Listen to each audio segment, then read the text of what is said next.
हातकणंगले इथल्या लव जिहाद प्रकरणातील संशयितांची गुन्हेगारी मानसिकता स्पष्ट दिसत आहे। तरीही पोलिसांनी हेट क्राईम आणि सामाजिक तेढ निर्माण करण्याबाबतचं कलम लावण्याऐवजी धार्मिक भावना दुखावल्याचं कलम वगळण्यासाठी न्यायालयात अर्ज दिलाय। पोलिसांची ही भूमिका संशयास्पद असल्याचा आरोप सकल हिंदू समाजचे धवलसिंह मोहिते पाटील आणि प्रकाश बेलवाडे यांनी पत्रकार परिषदेत केला। याबाबत न्याय मिळाला नाही तर राज्यव्यापी आंदोलन छेडण्याचा इशारा देण्यात आलाय। शिरोलीतील शाहिद सनदे आणि शाहरुख देसाई यांनी एका मुलीवर अत्याचार करून तिचे आक्षेपार्ह व्हिडिओ बनवले होते। मराठा समाजातील एकाही मुलीला सोडायचं नाही अशा प्रकारचं संभाषण सनदे आणि देसाई यांनी केलं होतं। या प्रकरणात दोघांनाही अटक झाली होती, पण त्यातील एकाला जामीन मिळालाय।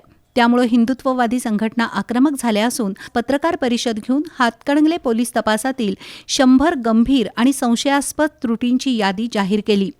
हेट क्राईम, सामाजिक तेढ निर्माण करणारं कलम पोलिसांनी लावलं नसल्यानं सहआरोपीला जामीन मिळणं सोपं झालं।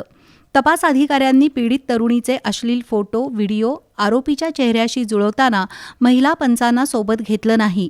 डिजिटल फोटो आणि व्हिडिओ काढल्याची तारीख, वेळ आणि ठिकाण जुळवून ते महिला पंचासमोर पीडितेला दाखवून शहानिशा करण्याची प्रक्रिया पोलिसांनी केली नाही। अशा अनेक गंभीर त्रुटी पोलिसांच्या तपासात असल्याचं धवलसिंह मोहिते पाटील यांनी सांगितलं। या प्रकरणात पीडित तरुणीला न्याय मिळाला नाही तर राज्यव्यापी आंदोलन छेडण्याचा इशारा देण्यात आलाय।